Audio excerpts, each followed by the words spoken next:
I got $500 in cash in case they don't take Amex. She wanted to see me, so now I'm Welcome to episode number 3 of the Due Diligence Dude podcast. I'm here with a good friend of mine, Mr. Adam Clark, an investment banker, recently graduated from the McGill and currently at University of Toronto. So why don't you tell us a little about yourself? Yeah, well, thank you, Raymond.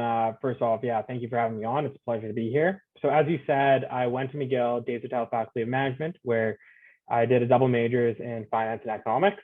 Currently, I'm pursuing a master's in financial economics at University of Toronto.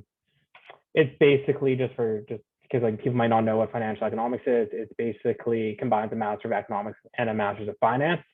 It's an 18 months intensive program. And then, as you said, I am working at an investment bank. Awesome. So what made you decide to get into finance and why did you decide on this career path? Maybe take us all the way back and maybe in high school, how, No, for what sure. sparked that interest?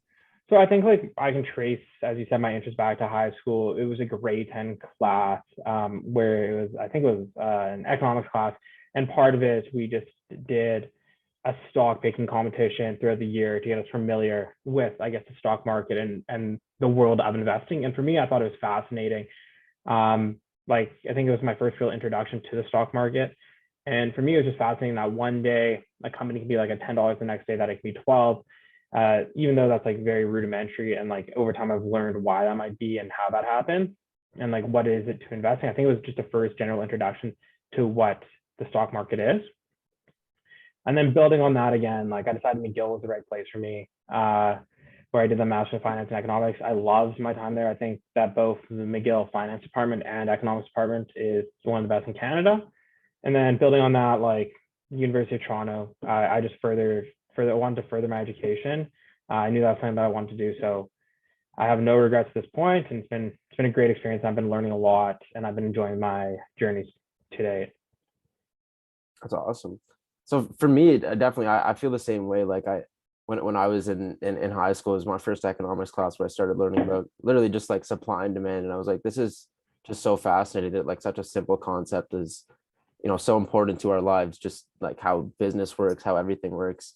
So maybe you can take me like, how did you decide, what you wanted to end up doing with your degree? Because you did do a dual degree. I know some other people who just did finance. Why finance and economics? What about that was interesting to you? Well, that's a great question. So I think that finance is very like an applied field. Like you can get very theoretical within some aspects of finance, but I think generally across the board it's applied. And a lot of the key theories and elements of finance are actually based out of the economics discipline. So I thought tying that link between theory and practice is very important. I'd say that is one. Again, like if anyone, like the market, yes, is detached from like the macro environment. The stock market is not the economy and vice versa. But I still think that the real economic factors do influence the stock market and companies' fundamentals to some level. And I think having an understanding of that, of how the ebb and flows of capital throughout the world and debt cycles, economic cycles just transpire, I think is very fundamental. And I think that's the one thing about finance. It's not just like numbers. It's a social science.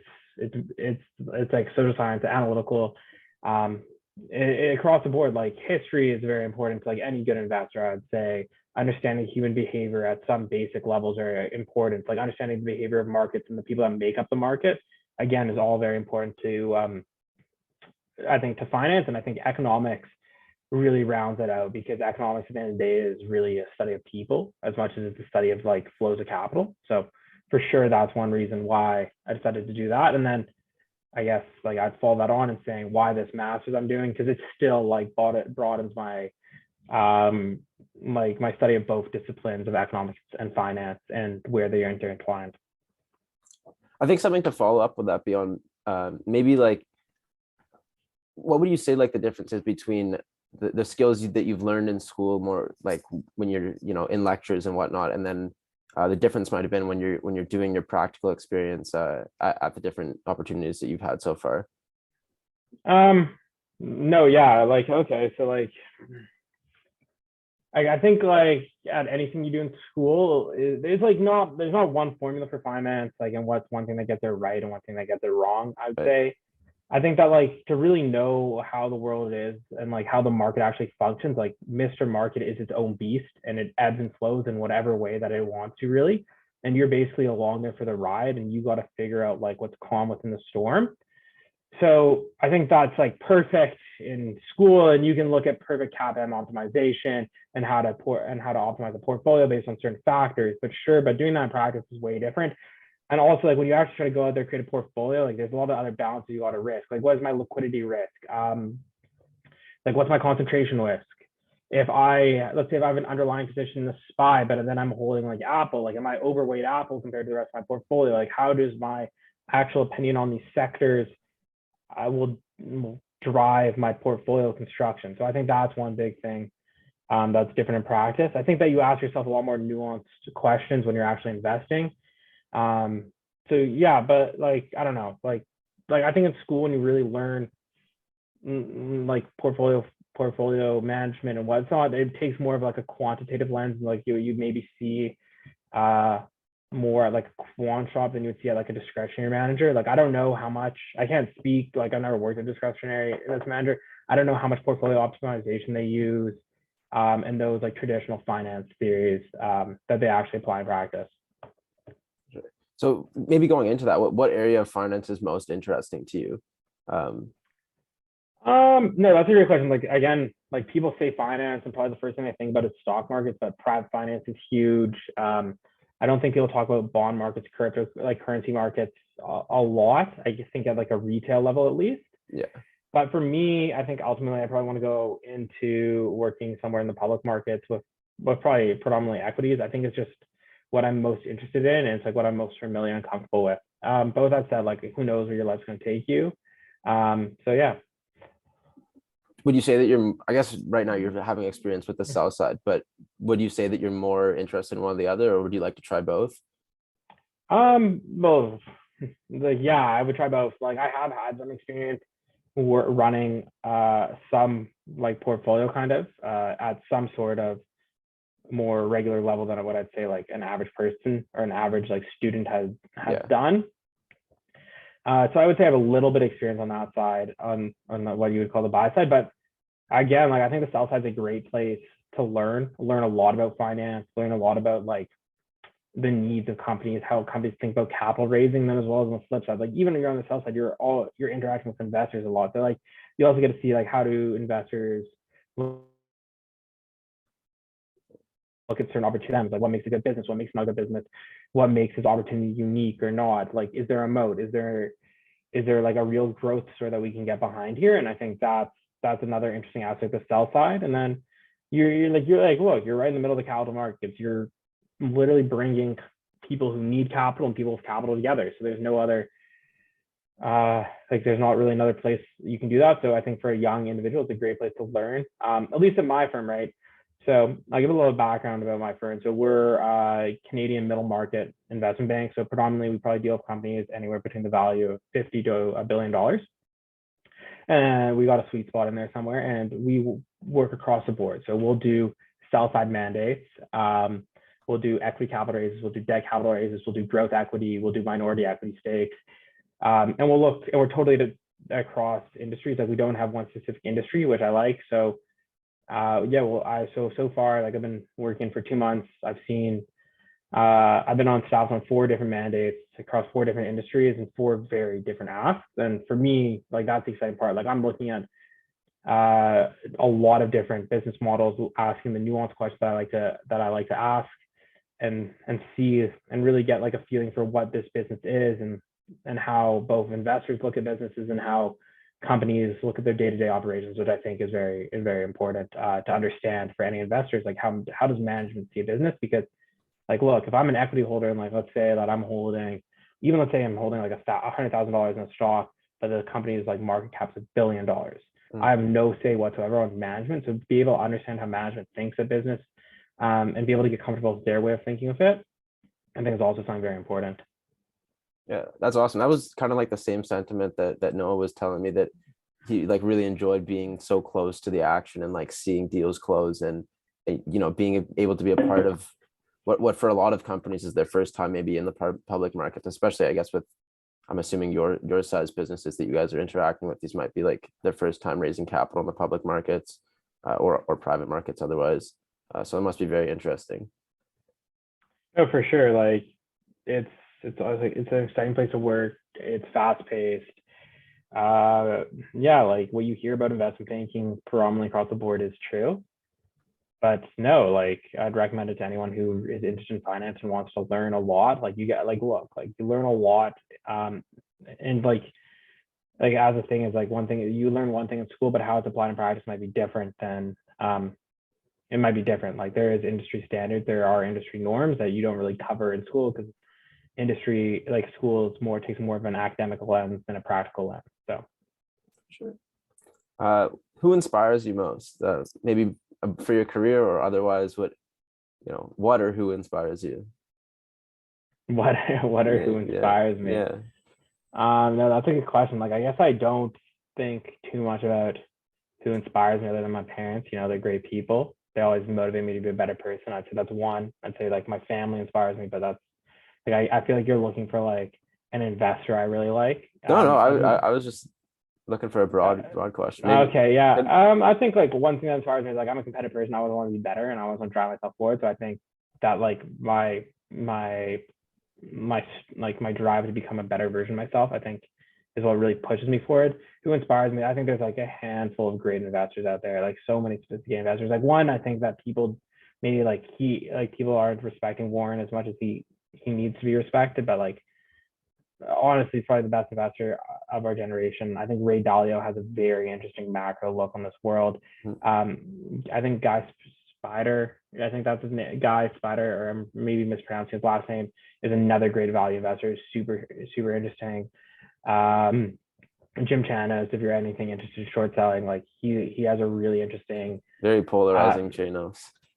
I wouldn't say Chanos is polarizing. I think people just misunderstanding what short selling is all about, right? Like short selling, I think is fundamental to the market. 100%. Like, so right, you're fundamentally looking for inefficiencies and calling bullshit on stuff that that shouldn't be here. Like why? Like what did you think about the whole GameStop thing? Maybe that would be interesting. Like seeing people like kill the shorts, kill the hedges. I feel like a lot of people don't really understand what it is they're like. What? Well, bro, man, I was like, I don't know. Probably like you probably look at like who was really trading and pulling that bubble up. It was definitely not retail investors. Like they don't have the money. They don't have the money to. So definitely hedge funds were involved in it. You know, like hedge funds, hedge funds, institutional investors, like proprietary trading investors, are definitely ripping that because like I think like it's a self-reinforcing cycle. So if you buy a whole bunch of calls on a stock, right, the market maker's gonna hedge themselves, right, by buying the underlying. And as more people buy more options, and the underlying buy, and the market maker will buy more. The underlying keeps pushing the price. So it's a self-reinforcing cycle. And like, I guess I don't know what the short I don't know if it was like a true. Well, they had this short interest was like over 100%. So their short interest is over 100%. Then I'm sure that as people are trying to liquidate, like it pushed up which the price. Like shouldn't be possible in theory. No, you can because you can borrow shares, right? Yeah, but technically the short interest shouldn't be possible to be more than the outstanding shares. That means there's like synthetic shares. I don't know. That was just the whole. Yeah, I think it's possible. Like you think about it, like you can probably borrow shares, and like like it's one of those weird things that I think like it can happen just because of how just because of how like I think how shorting like at an institutional level works. Like you don't really own when you're shorting a company, you don't really like you're just like selling a share. You don't need to own that share. But I don't know like for sure why that happened, like why, like who was so short that company that like blew it up. I honestly I didn't pay too much attention to it. Like I think that like I wasn't really day trading in the sense that like I probably missed out on a good opportunity to make some money to jump on the train, but like sometimes you want to stay like a little like far away from that just because you don't want to, like if I was running like at the time like I was just running like a pretty concentrated like high conviction portfolio, I'd say. And like I was in the companies that I believed in, like I had a thesis behind them. Like I wasn't about to liquidate these companies that I really believed in to play a short-term trend. So I think that was one thing to be wary of. Also, I was worried about how like it could have a knock-on effect on maybe some of these companies I was holding. So I think it's just something to be cognizant of. But I guess like shorts got blown up. Sucks for them. But that's the name of the game, right? Yeah. I don't think Jim Chanos was involved in shorting GameStop, was he? I think No, that I he's was just just I just was reminded because shorting and GameStop and Chanos. I think he's just been like totally getting killed on Tesla. Tesla, but like that's just like sizing. Like I'm sure that his like size in Tesla was never been greater than 5% of his overall portfolio. So like the He's risk been in is for a long time. been for a long He's time. getting That's fair, pounded but for like a long time. yeah, but he probably cuts back, right? Yeah. His position. But like the thing is that like again, like let's think about this. Okay. Like let's say he probably contains his losses to 100%. Okay. Because then you'll get Yeah. margin call and it'll liquidate. So he's probably very like cognizant of what Yeah. his terms of his like margin is, like what his brokers are like, and when does he get liquidated, and the knock-on effect of his rest of his portfolio. I think Chanos also, I think he has like one short fund, but then he also has like one net long fund. Okay. Yeah. And his net long fund, I think he mainly own indices, and then he has shorting positions of companies that he believes are like fundamentally dog shit. Yeah. So I think that like look, like if okay, let's say like you have a company, like let's say like you have a company that's worth $100, you got like you're gonna short it, right? But you're probably not gonna put like let's say I'm gonna put 2% of my capital in that, or that 2% of my fund's capital in that. Like you're not gonna take over 100% loss on that. No, of course not. Right. So loss on these like shorts are somewhat contained in the sense that like sizing and portfolio construction, I think is very important for them. Like I don't know, like that's something that I like to think about. I don't think people think about portfolio construction enough. I have an opinion on like how I like to try to structure my portfolio. But yeah, sorry, that was a little bit of a tangent there. No, that's a good question to get into. Like, I think a lot of people like with investing, finding a good or bad company, might not be the most difficult part. The difficult part is being able to, hold on to that company and figure out how much risk am I willing to take and all those things. So I feel like you have like a unique kind of background with that, having taken your finance and economics degrees to really understand more like the psychological part of the market and how important it is to have a balanced portfolio. No, yeah, like I don't know, like I think it really depends on your investment strategy. Like I would say, like I probably don't run like a properly diversified portfolio just because like I don't have the capital to. Like I'm not going to invest in like there's a whole thing about investing, right? Like, do I want to look for like let's say 10x baggers? Like, do I just want to look for these diamonds erupted in your bag? And like maybe I'll hold them for like 5 years and boom, they'll 10x all of a sudden when my thesis like comes to fruition. Right. Or that's part of it. Are you gonna have like cash cows or like not cash cows, like cash parks or pars? And so like, you just think these are great companies that can compound. Are you just gonna like have compounders? Like how do you think about that from an investment strategy? I think it's important. I think that like I look between multiple different, like I look at my portfolio and I'm like, okay, I probably do want some like very growth companies that I think can maybe like 10x it, like not 10x it because that's crazy, but like 3 or 4x it. Like that's a good driver of returns. But then I want like classic companies that are just like high efficiency, high performing companies that are just like stellar companies out there. And that would be like, let's say like that could be like Home Depot like a few years ago, Domino's a few years ago, Apple. Like those are all great fundamental companies that are extremely well managed, that are innovative, and that have just grown. Right. And then I probably look at it like from a defensive stance, like more of an alt stance. So I'll deploy some merger arbitrage in my own investment portfolio just because I'm familiar with that space. And like special situation investments too that I like to do. So I like to look at like 3 main areas. So I'll have growth, I'll have like a growth section, then I'll have like the classic like compounders, something companies that I think that can consistently compound over a while. And then I'll probably have more of a defensive standpoint where it's like merger arbitrage, because like that will be diversified. That like those sorts of returns on the merger arbitrage side of my portfolio will be diversified across the other two, just because the correlation of my returns are extremely different in a merger arbitrage portfolio, and because it's not really like it's not market dependent. Like you can be in a downturn, yeah, probably in like a horrible liquidation, like a horrible spiral, like merger arbitrage might break down. Do you want to kind of Um, explain that just to our viewers that might not know what merger arbitrage is? Like what is that strategy? okay, so like merger arbitrage is basically an investment strategy where you're looking to capture the spread between what a company is trading at and what their deemed purchase price is by another company. So let's say that like let's say company A, let's say it was trading at $5, Mhm. okay, and let's say that company B comes along and says they're going to buy company A for $10. After that announcement, the price of company A is probably going to jump, let's say, to $9. Right. Okay, so you have like whatever that is return between nine and $10. So you have $1 that you can technically make as a merger arbitrage. And what you're going to do is you're going to buy the underlying and hoping to capture that spread as the time goes on. So why that spread is there's deal risk, and you're basically selling insurance to current shareholders that might feel vindicated on their thesis, right? They thought this was a great company. They thought it was worth double what it was, and like some company came around and bought it. But now maybe I don't want to hold that deal risk. I don't want to liquidate. I want to invest in somewhere else. So that's where a merger arbitrage will step in and take that risk between the deal spread. Of course, like there's a lot of factors that affect that deal spread. Like then you start asking yourself, like, why is this deal going through? Like, why does company B need company A? What is the implied percent of completion? What is applied percent of completion? What needs to be happened for this deal to complete? Like, let's say company B wants company A to like solve a whole bunch of its assets before the merger is completing in a year. Is that possible? Probably not. So maybe that deal won't complete. Maybe that's what's going to drive the spread wider. Interest rates to some point will have an effect on that spread.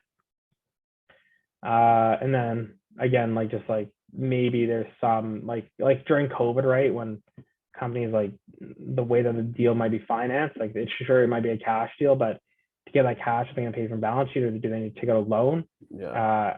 Right. So there's like all these factors you just got to think about. You got to think through like why does the deal make sense? What's the regulatory issues? Is there weird asset sales? Are there weird conditions that need to be taking place? But I'd say that's the gist of it. There's ways to hedge your merger arbitrage trading, right? But that's more common in like Yeah. So in just for our equity. viewers, for example, like what you would be doing is buying Activision before the Microsoft acquisition and hoping that that you're going to get in below the acquisition price, and then the deal is going to eventually close. Yeah, exactly. And over time, like you're going to see the spread tick up, and then you're basically being paid. You're being paid in like kind of as time goes on, as you move close to the deal, It's like the time deal decay completion kind of date. for it. No, not really, because the spread's tightening. So you're getting you're basically getting paid kind of like insurance.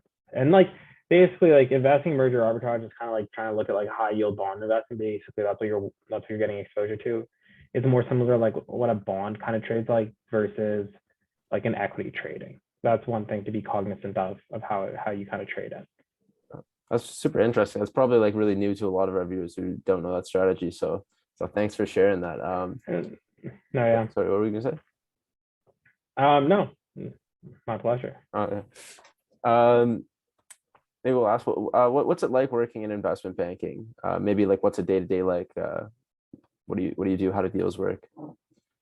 No, for sure. Like I think it depends. Like depends on your shop. Like depends on your bank. My bank, we're a boutique firm. We're very top heavy, so we're mainly MDs. Mhm. So I think like what I might do might be different than like an internet like a larger bank. I think that I might get more exposure to like I might be close to the deal just because like at a large bank you're gonna have like an MD, you're gonna have like a director, you might have a VP, you're gonna have a senior VP, you're gonna have a Okay. associate, a senior associate, senior analyst. Like my firm, we don't have that. So I think like day to day, like it differs every day for me. Some days like I'll be asked to like do research on a specific industry because maybe my MDs want to search for opportunities in that industry. Some days I'm just doing I'm just working on one of my deals, like depending on the stage we're at. I might be talking to clients, like seeing where some clients are at. Basically like doing like just doing research or doing like due diligence on like a deal, updating comps, updating precedents, looking at the model, updating models, updating presentations, doing random, like not random research, but doing research or like tasks that I'm just asked to do. So like that's part of the job, is just doing random stuff as like you're asked to do. But like a lot of my work let's say this past month, like I've been staffed on a mandate, just me and another person in my firm. We were basically doing this valuation report for a company. So I've been doing a lot of work on that. And how I thought about that is, you just got to look at the company, you got to source, because like as again, we're dealing with like a lot of private market companies. So you have to do a lot of things about like, hey, first of all, like what I did is like a lot of things about what is this business model, how do they make money.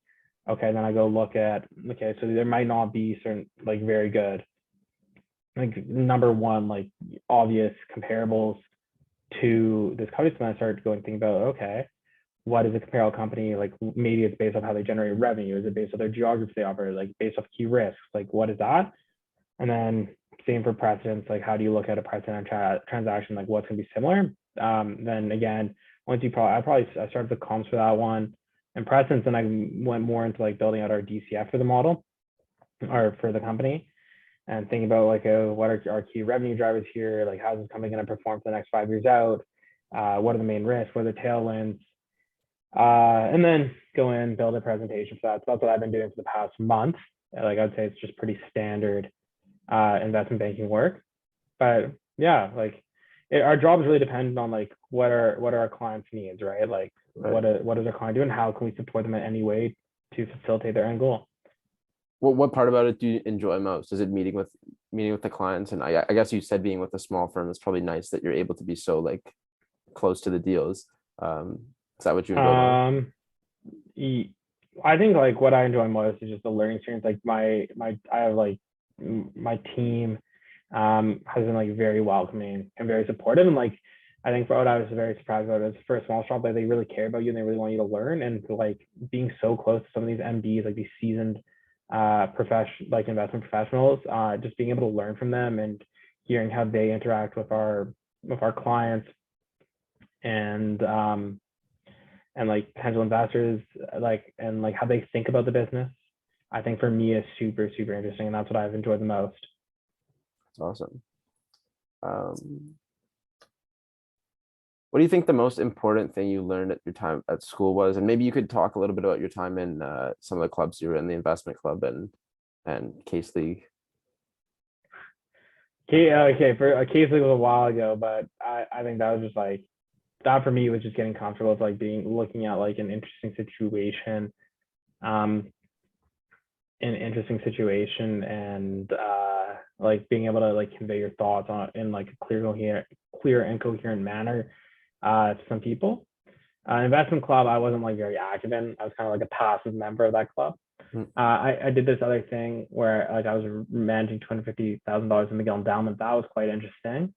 But I kind of touched on that because we were running a merger arbitrage and like a SPAC arb fund out of it. And then I think the most interesting thing I've learned to time to the second part of it is just being like at school, is just being like how broad and diverse like the market is that like you have people from all over the world coming from all different backgrounds that are influencing like the way like maybe companies trade, I think, and like the factors that influence that, and how maybe like what's going on in the real economy affects the stock market to some extent. I think that's one super interesting part I have learned. That's like I probably have to give more thought of that to give you like a more clear answer, but just off the top of my head, that's one thing I can think of.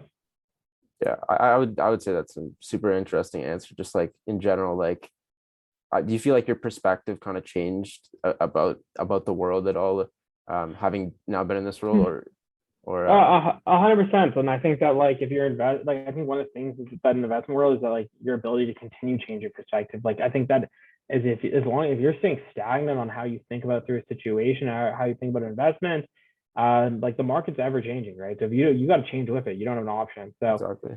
I think that's one thing that I've learned, is that one thing I'm very cognizant of. Yeah, so like tomorrow is always a different day, and like or you're probably headed into some volatility all the time. So like I feel like tomorrow, like I was seeing someone saying is that I think like Friday close, ruble was trading at $84, like I know one USD is 84 rubles, and now they're quoting like 100 to 150. But I think the markets might be open. So let's see. The rush, yeah, It's 5 o'clock. I don't know. it probably open soon. I know that it was down 45% the day they invaded at one point. And like you had like No, banks. that was MOAX, their stock exchange. I'm talking about the currency. Oh, yeah. Because they're being like a lot of banks are being kicked out of Swift, and I know that. Didn't they all get kicked out of Swift? No, only some at this current point. But let's see. I think I am seeing it on this website I'm on. I am seeing it being traded. So let's see. Nope, that's not what I want. Russian ruble USD. Is it ticking at the time? Yeah, it's well, the ruble is currently is actually, what is this move it's taking? It's pretty flat on open, not much activity, which is interesting. Yeah. I thought, I don't know. We'll see what happens here. I think it's interesting. I know that the credit spreads on European debt are like insane right now. On Russian debt is a little insane. I don't know off the top of my head what it is, but yeah, next crazy time. You know, my next question was going to be opinions on inflation / geopolitical risk. So you kind of forayed right into that. What? Yeah, what I kind of want to inflation.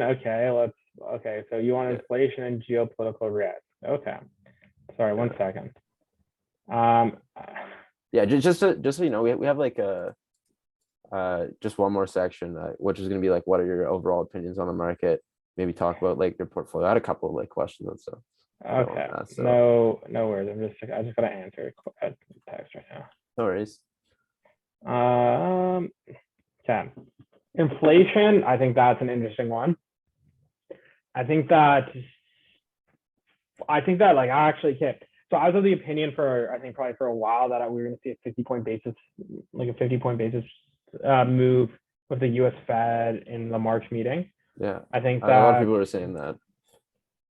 I think that the Russia-Ukraine is kind of throwing a whirlwind. Is that you're seeing some of the most hawkish, European central bank bankers flipping. Like one day they're saying, okay, we need a hike to stop this inflation. The next day they're like, well, we don't know now because of Ukraine. But anyways, I think inflation's here to stay. I think with Russia, I think Russia's just going to make it actually worse, just because of how much like of the commodity sector of the economy they do implement. Like they are pumping out a shit ton of crude and LNG, and Europe's a huge consumer of that. So I think for European inflation, it's probably pretty bad.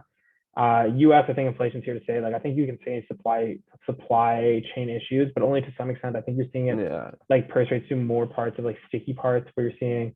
I think CPI was like highest in the last 40 years. Yeah, but you're also seeing like wage inflation, which makes it a lot more sticky because you can't just go one day, okay, wages are up, and the next day we're like, sorry, we're gonna cut back your wages. Like maybe for more of like food and commodity, like food and commodities, it's easier to fluctuate the price, but like some of these things are gonna be up there more elevated for a while. That's one, and also like it's probably right now it's the most politicized argument in the US, right? If you actually look at this, and it's something that's super interesting, is that Jay Powell is acting as the chairman of the Fed, right? But Jay Powell hasn't been voted in as the chairman. So he's basically operating because of Fed politics, still as the chairman, but he's not on his new term as the chairman yet. Because as Fed, if you haven't voted in, like the Fed politics work is that, let's say that we have like, let's say we have Jay Powell, right? So let's say we're actually not going to vote in Jay Powell, we're going to vote in someone else, but he hasn't been approved by the Senate. Jay Powell will continue as the head of the central bank in the US until the new guy's voted in. But in this case, Jay Powell is the old central banker, and the new central banker is still Powell, but Powell hasn't been voted in for his new term. So basically, the Senate is like, well, Jay Powell, you need to control inflation, but Jay Powell, we haven't voted you in yet. So if you don't control inflation, we can kick you out. So I think he's feeling a lot of pressure. I think it's across the board in the economy. I think it's purse rating into the real economy a lot more than they thought. they transpired. They not transpired. They shelved the term transitory. Yeah, transitory was there for about 3 months, and then they're like, nope. Well, transitory was in there for a while. They were talking about it from like May to like May to November maybe. But yeah, I think that like you're gonna see inflation for a while. People think it's gonna peak February, so we won't actually know till March numbers. I think it's gonna peak February and March. So we won't really know till April if it's been peaked. So we're gonna have to be watching that really, really carefully. With geopolitical tensions, like look, at top of mind, I think it's one of the biggest risks out there. Russia invading Ukraine. I think people were like, is it not going to happen? But I think Putin was always going to do it. And the U.S. was quite clear about that, saying they didn't think he was going to do it. Mm-hmm. So, and I think that like people haven't also invested in the time as turmoil as this. Like, has the U.S. Fed ever hiked in a scenario where there's a war going on and the stock market's declining? I don't think so. So that's going to be interesting for a lot of investments. I think that's going to be very turmoil. I think that the market has a lot of headwinds, and I think that it's going to be like an active stock pickers market anymore. It's not just going to be this passive ETF investment. I think that's the way that we might be going for a while. So that bodes well for anyone who wants to be an active stock picker out there. Next is geopolitical tensions, like Russia. Yeah, but what does this mean for China? Is China going to want to invade Taiwan? How's that going to affect the economy? How is SWIFT? Like maybe if Russia's able to operate not being on SWIFT, maybe now the renminbi, maybe Russia's going to move doing all their commerce in renminbi. Maybe it's going to change the world dynamics of how we think of ebbs and flows of dollars across the world. I don't think that's going to be totally the case, but it's just something to watch out for. So that's for sure top of mind. I'm not an expert in inflation or geopolitical tension. So I think it's just something that anyone who's investing has to be cognizant of. For sure. And going into that, what do you think about cryptocurrencies, and what do you think now, especially now, what do you think their role might be in especially because of their decentralized nature? How might that, I think that I'm for cryptocurrencies. Like I think it's a good invasion. I think that it will have this place in the store, but I think anyone's at the lunch if they think that like cryptocurrencies are going to overtake like the global financial system and how money moves. Like that's just not how our economy set up. And you just think like U.S. regulators are going to be okay with that. Like, no, you're not going to get U.S. banks doing like their major transactions with some rando cryptocurrency rather than like the U.S. dollar. The Fed will just step in there, and the Fed will probably make their own cryptocurrency, and they're going to be operating like the U.S. dollar. Like I think the thing that out of cryptocurrency, I think that's going to improve the world is blockchain technology. But with that said, right, like I think that like anyone's crazy to think that's going to like change the way that like money and payments flow around the world. Just because like look, like I think the government, like you want kind of like if you look at all the major financial crises probably since the debt bubble in Japan, like there's always been a central bank to back up the currency, and like you kind of want like a centralized actor in some sense, to someone who's like the lender of last resort. And within the crypto markets, there's no lender of last resort, so I think that's a huge issue. And again, is that like regulations that like the U.S. Anyone's foolish to think that like the U.S. government is just going to let this cryptocurrency come out of nowhere and take over their dollar reign. Right. Like that's just. I feel like there's some question to be had about all these emerging markets. What if they, start using Bitcoin or Ethereum or all these other platforms, and they have nothing to lose. Why do they need? I mean, the only thing they can really be happening is that they're cut off from, World Bank or these other things, but. Like it may be like, okay, so I think I understand what you're saying. Is it like, okay, so like if we see like Africa, okay, if we go for a random country where they don't have stable institutions, there's a lot of random countries that but let's just say like random that don't have stable institutions or stable banking institutions. Like crypto wallets are probably better for them. It's more secure and it gives them access to like some sort of finance. But like in the global scheme of it, like how much is that? Like what volume transactions are there? I don't know. Like out of the daily volume transactions, but I can't imagine they're anything compared to like what's being done in the U.S. dollar. No, but I feel like a lot of people might have said the same thing about credit cards and all these other payment methods that seemed foreign, and why would we need this? And like look at this. Here's my question. It definitely needs to be regulated. How does cryptocurrency in North America, or Europe, where you have strong financial institutions and you have a robust payment system, improve your daily life. Because there's a digital economy that's already emerged and is continuing to emerge. That's only getting bigger. That Well, sure, there's a digital economy, but like, okay, so you're saying now Amazon's going to take payments in some volatile asset rather than the US dollar? Why? well, they wouldn't be taking it a volatile asset. They could take it with tethered stablecoin. So why? Okay, so why would I want a one-to-one back tethered stablecoin rather than the US dollar? I still don't understand that like after. Because that's linked to Bitcoin, which the problem with the US financial system is that it's not backed by anything. I mean, some people might say, Bitcoin's not backed by anything. well, You're crazy to think that. It's the U.S. Bitcoin financial is system backed by code. The U.S. financial system is backed by more than what Bitcoin. Okay, is but the by. US financial system is essentially a Ponzi scheme. And you could make the same argument about cryptocurrencies. Like you can't make the argument about Bitcoin though, because Bitcoin has a fixed amount of supply. Okay, yeah, but here's my question for you. What dimensions can one buy Bitcoin in? Can I go in there and buy $1 of Bitcoin? Yes. So there's an infinite amount of Bitcoin. No, there isn't an infinite amount. It's just like There gold, is. where you can infinitely make it smaller and smaller, but the total amount stays the same. But it's way easier of Bitcoin than it is of gold. Exactly, which is why Bitcoin but is that means there's no. But that means there's like technically, like here's the thing. Technically, between 0 and 1, there's an infinite amount of numbers.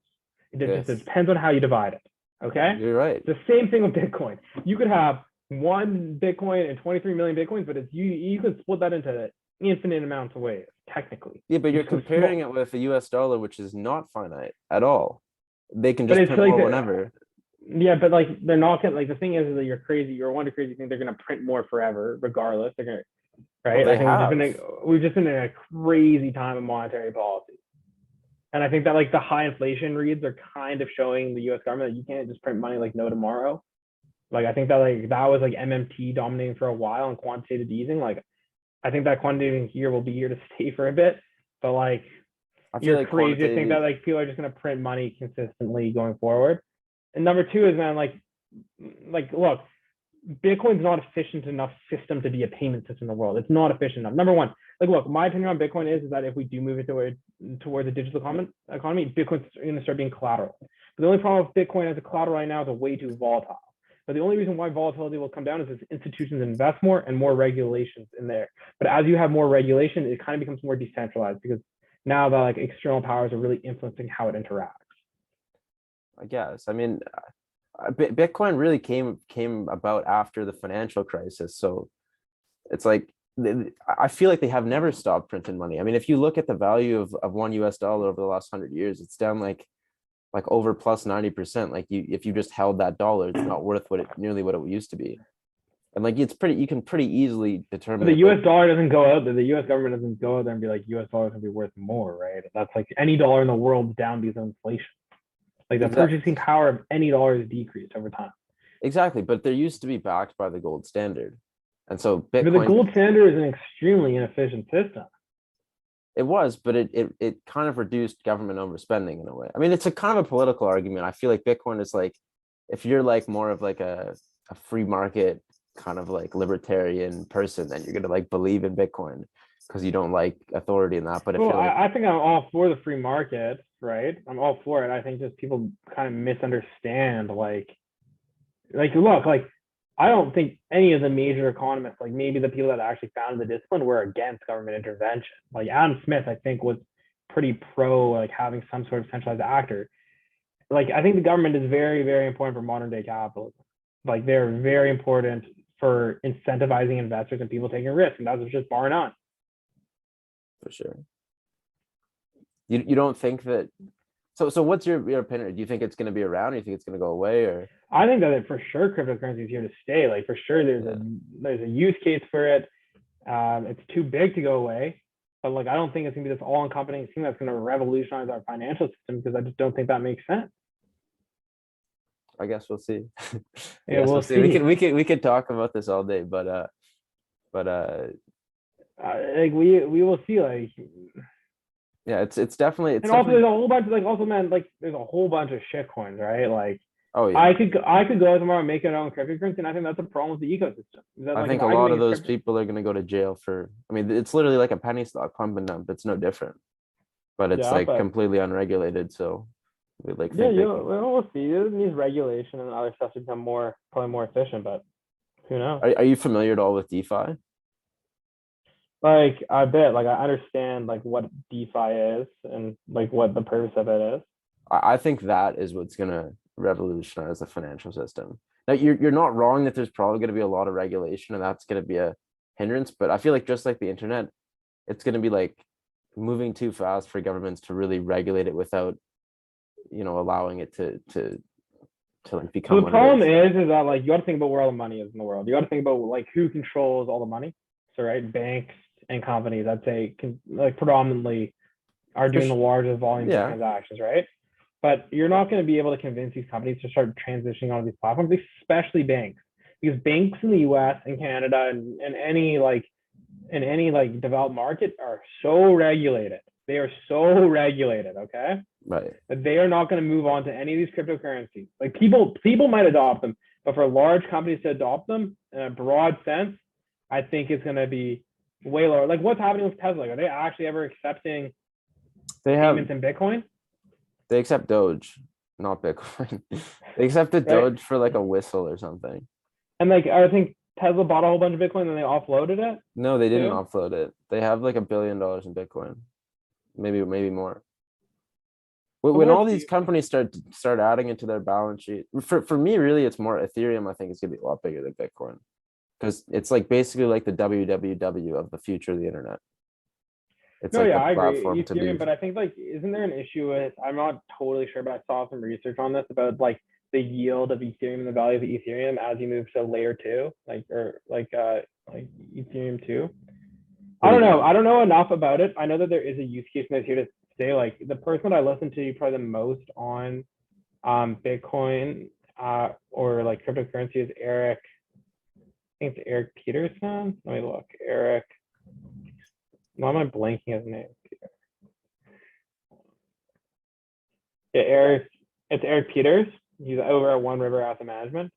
I think that like if you want to understand like the way that like a good institution actually thinks about and thinks about cryptocurrency, I think he's the guy to listen to. For sure. Like look, for sure it's here to stay, but Yeah, I think just for a lot of people, it's like fascinating that such a big thing can exist that isn't centralized. That like really the people have control over it. I mean, for good or bad. I mean, decentralized organizations have never been popular in the past. I mean, with any organization, that's like a governance issue that you have is like, how do you like have some structure while it's decentralized? Yeah, I think it's really interesting, the space. I mean, uh, not I mean, from an investment point of view in one way, but also just from like a technology standpoint. I think it's gonna like revolutionize the way we interact with each other. I don't know. You might not think that, but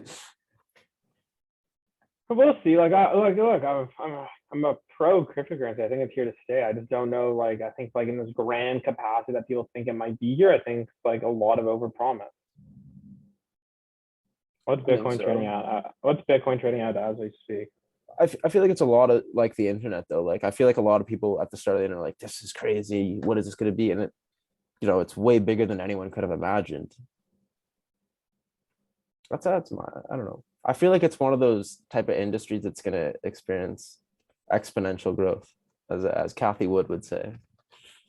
Kathy Wood, You know Kathy Wood? how I do know Kathy Wood, but how's she feeling these days, man? Oh man, she can't be feeling good. What do Bitcoin's you down 4% on the day as we speak right now. Let's see. Let's see 5 days. What's it down? Oh, it's back up. Like it got killed on Thursday. Yeah, it went down bad when I think Yeah, year to date, like it's down a lot. it's honestly I'm feeling kind of bullish on Bitcoin. Right Uh, now. yeah, it looks like it might be hitting some like uptrend Here's my support. thing is that like Bitcoin, like people like argue like Bitcoin's a gold, oh, like the new gold is like it's a safe asset, but like its correlation with like the stock market is like It pretty did like it. It's true. It's true. it's quite highly correlated. So I don't think that it's all that like it's promised as like a diversified asset. But at the Like from same like time, you can make the same argument about gold. I mean, gold.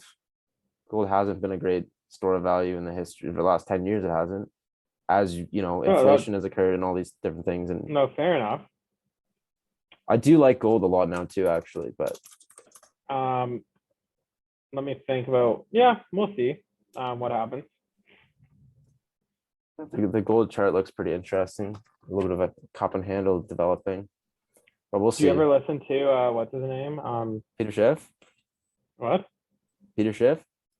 No, I was gonna say Eric Townsend on Macro Voices. No, I don't. He's a good one to listen to. What's his name? Eric? Yeah, Eric Townsend at Macro Voices, the podcast. Bitcoin's what, down 21% on this year? Yeah, but it's up huge. It's down. It's down on a year basis. But it is by far the best performing asset of the last 10 years. Asset class, that is. I think it's like 194% year-over-year returns. Yeah, but the only really return, like it wouldn't be like that if like that's an interesting thing. Like, why did COVID lead to such a big increase in I think the money printing. Bitcoin? Is it the money printing? Yeah, that's like, is it like that? I mean, So we'll see. Like, what's a big resistance level right here? It looks like that. I mean, they printed 40% of all the circulating supply of US dollars like last year. So yeah, I mean, the money has to go somewhere. money. You're right. Money has to go somewhere. So right now, like, look. Here's my opinion. Here's my last opinion on this is that, like, look, okay, let's say that we head into like very turbulent times. Like, let's say the stock market crashes. Let's say the bond yields, like yields tick up. Okay, people are losing a lot of money. I think that like people are gonna liquidate their cryptocurrency investments first. I just think that like. You don't think people are gonna go flock to crypto for safety though? No, I know that sounds crazy to say, but man, it's just so volatile. You don't flock to it for safety, and because like I said earlier, the way that cryptocurrencies become a safety asset is one, more institutions go into it for diversified. But they will with DeFi, because with DeFi you can earn yields on stable coins, which is like the same as holding cash. You can earn like 10% but you yield can on only own stablecoin. like, see, but like the thing is that like you're crazy to think that the yields you currently earn on stablecoins are going to stay. Like if more investors pile into them, the yields on these stablecoins are going to be suppressed. It's just the way it works. Yes, but there's an interesting thing you can do called like, when a bank takes your money, they're basically able to, like, what's the word I'm looking for? Reserve banking, fractional reserve banking. They don't actually have to have, like, they're able to like get a lot of leverage on your assets. And if you use a DeFi protocol, basically you can do the same thing and you can act as the bank. So you can get a lot of yield on your money that you normally wouldn't get. And you can also like fix your risk, all these things. I'm very new to this space as well, but that's only like a certain point. Like here, I just looked at this graph, like yield staking post and pre-merger, like the amount of yield you can earn on ETH staking is being like substantially declined. Like you're like, as more ETH is staked, the yield's compressing to like yield's compressing, right? But it's like you're literally getting paid to hold something you're already holding is what staking is. It's like, yeah, I understand that. It's like you're just lending, and like I guess like it's some sort of lending, right? And then that capital is being used for something else. Like I don't know enough on it. That's basically what it is. Yeah. What happens in a period of liquidation? Like what happens to your ETH? Like because I know that some people some people are staking to make a market in DeFi to make the exchange, and like if that cryptocurrency blows up, like you lose all your money, kind of. Right. Yeah. So there's like impermanent loss because like you have the same amount of your token, but you like lost all the dollar value. But like you could also just go like invest into a stable, like, for example, like you could have like US dollar tether and US dollar circle. You have like I know, and you could be yield farming there. But as I'm saying, as the space expands and more money flows in, those yields are going to be compressed. They are, but it's a small, like, if I think the total amount and what of and money. then what? Here's the thing: it's like, yeah, let's say we go back to like a normal monetary policy time where we experience like a Fed's fund rate of like 2-3%. Like now, okay, I can hold the money market fund and make 3% a year. Like, well, why wouldn't I do that? Okay, that's a good point. That's a good point. But we aren't at that point. You can go to the bank and get zero. Well, actually, I'm being offered like I got an email. I was being offered something. Oh, your But let me VIP see. Like, I clients. do agree that currently, right now, there is an there is an attractive yield and product offering from DeFi in these scenarios. I'm just saying, is that like, is that there to stay? Yes, no, maybe. I don't know. It's just basically like for example, like I could act as a liquidity provider. Like, Yeah, I agree. You can act as a liquidity provider, but like, I don't know. Like, there's also a lot of risks with acting as a liquidity provider. Look, I don't know enough about it. I haven't looked into DeFi or yield farming or staking enough, so I cannot give like a strong opinion on it. Yeah, it's one of those things that I've just been. It's like an emerging space, and it's so like I feel like it could be so big, or it's either gonna be nothing or huge, is what I think. It's either like governments are gonna be like, no, no, no, we can't have this. You know, DeFi is bad, but I think it's more likely that I don't know. We'll see. But anyway, we've kind of been going on for a while, so if you I don't know if you want to keep everything we've said in this conversation, but like it's kind of like how we used to do at a camp. We just go on and on and on. Yeah, that's what I was thinking, man. Yeah, yeah, man. Yeah, we could just shoot the shit about whatever, probably talk for hours. But yeah. Maybe one last question, if you want to leave our audience with something. If someone wants to be in your role, they want to be an investment banker, what's the best advice that you can give them? Network. Like someone once said to me there's no shame in this business. Just network, reach out, keep trying, keep pushing, keep persevering. Like that's all it is. So about it, and also keep learning. Like never think you've learned enough, because you never have in this business. Awesome. Well, thank you so much for coming on, Mr. Adam Clark. It's been a pleasure speaking with you. Guys, make sure to follow us on Instagram, TikTok. We're also on Twitter. This podcast is going to be available on Spotify and Google Podcasts. So if you're listening there, thanks so much. If you're on YouTube, make sure to like and subscribe, and we'll see you guys next time. Yeah, well, Raymond, thank you for having me on, and I hope listeners that you learned something insightful from me. Yeah. Thank you.